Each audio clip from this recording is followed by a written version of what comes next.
जय श्री राम दोस्तों। आज मैं जो कहानी सुनाने जा रहा हूं उसे ध्यान से सुनना। यदि पूरी कहानी सुन लेते हैं तो निश्चित ही तुम्हें सफलता मिलेगी। चलिए कहानी शुरू करते हैं। ये कहानी एक गांव से शुरू होती है दोस्तों।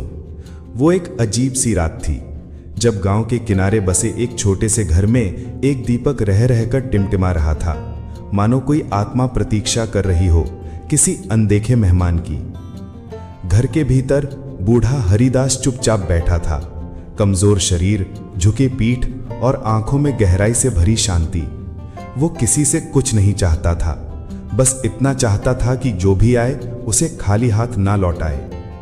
आप शायद सोच रहे होंगे, एक निर्धन ब्राह्मण जिसे खुद 2 वक्त की रोटी नसीब नहीं, वो किसी को क्या देगा।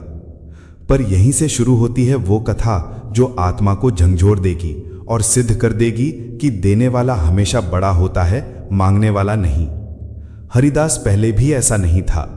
कभी उसका जीवन सुख संपन्न था। गांव में सबसे बड़ा खेत, सबसे बड़ा घर और सबसे ज्यादा घमंड। लेकिन एक दिन एक साधु उसके द्वार आया। बोला, भिक्षा दो, पर अन्न नहीं, करुणा दो।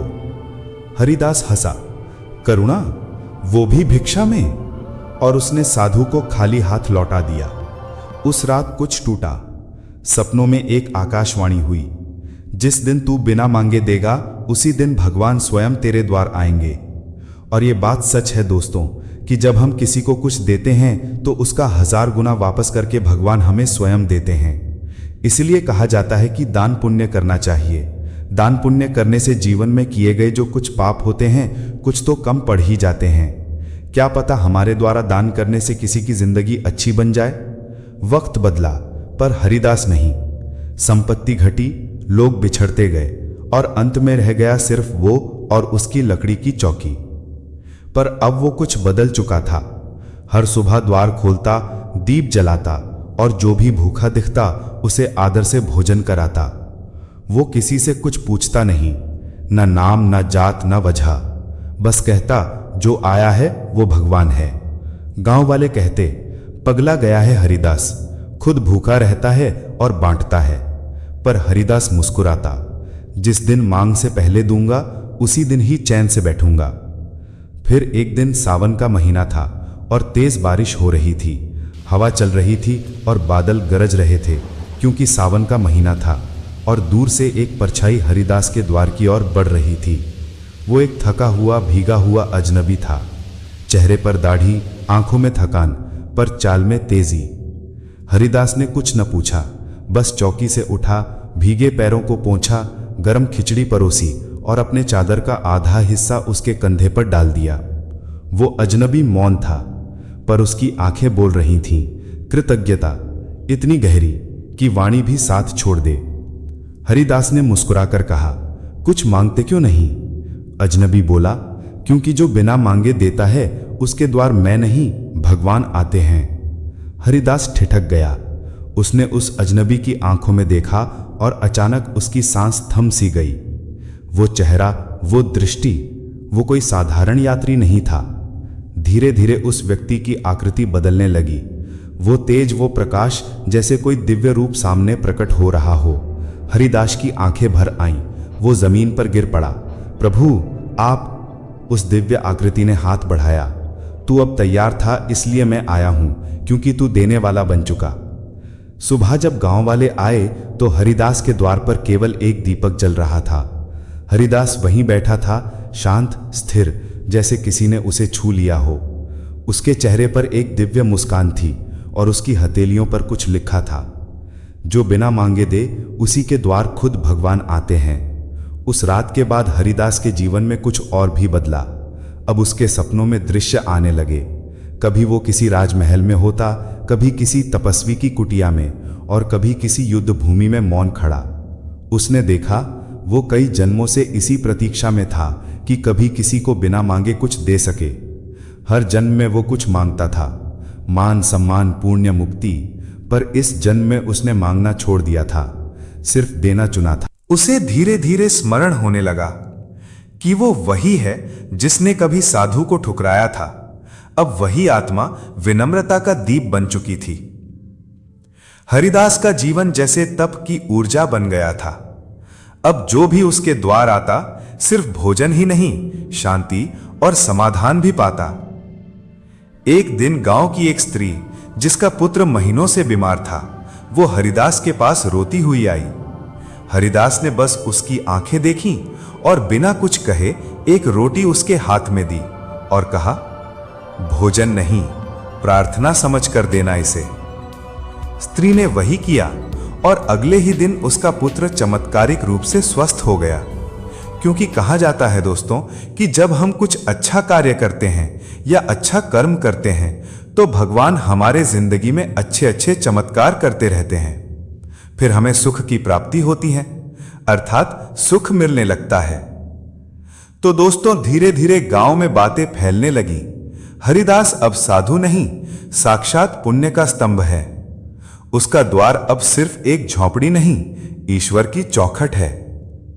कुछ दिन बाद हरिदास फिर एक बार अपनी चौकी पर बैठा था, आंखें मूंद पर गहरे ध्यान में लीन। अचानक एक हल्की सी आहट हुई और एक नन्हा बालक सफेद वस्त्रों में उसके द्वार पर खड़ा था।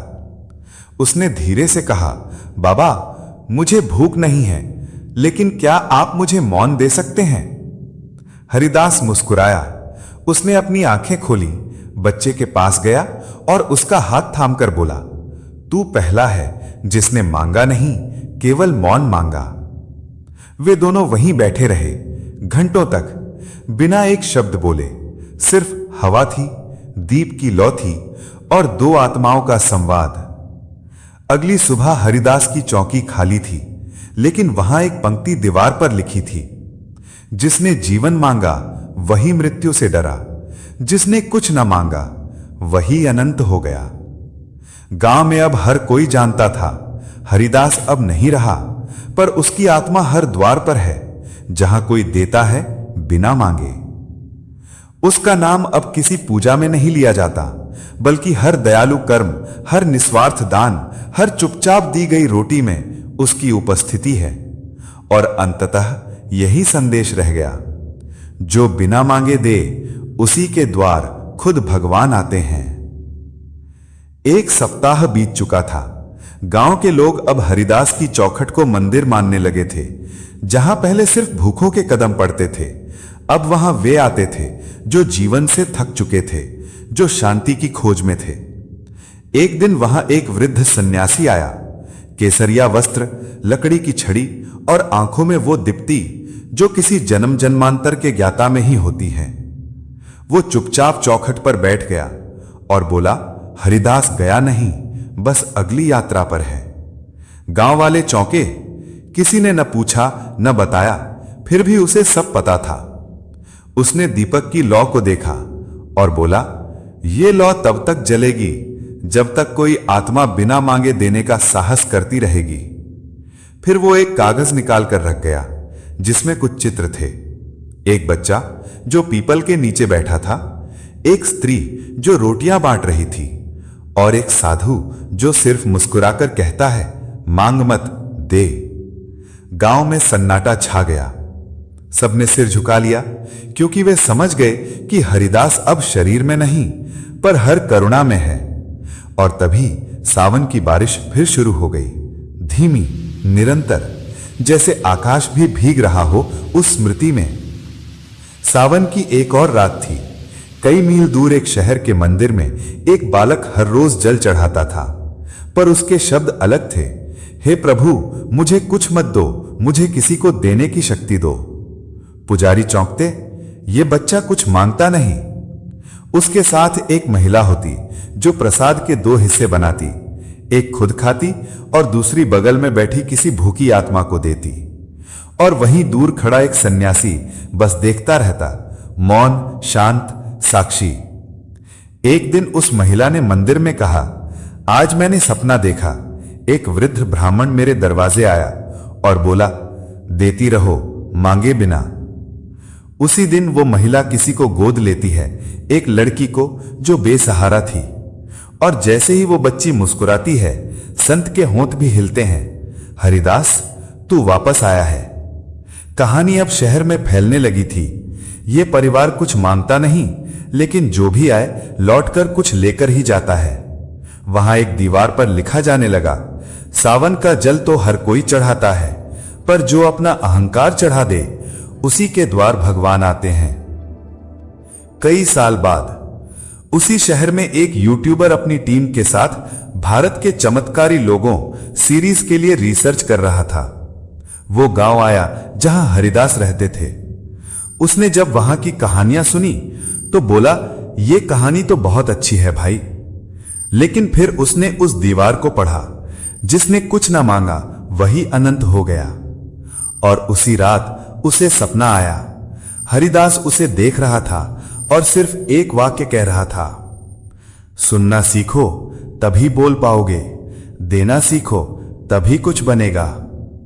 सुबह होते ही वो युवा यूट्यूबर अपना कैमरा बंद करता है और उस जगह बैठ जाता है जहां हरिदास की चौकी थी। वो पहली बार कुछ न पूछता है, कुछ न कहता है, बस मौन में बैठा रहता है। और तभी दीपक की लौ फिर तेज हो जाती है, क्योंकि हरिदास की आत्मा अब उसके भीतर बोल रही थी। ओम नमः शिवाय। दोस्तों, यदि वीडियो पसंद आई हो तो हमारे चैनल नंद के ज्ञान को सब्सक्राइब करें और साथ में लाइक कमेंट करें।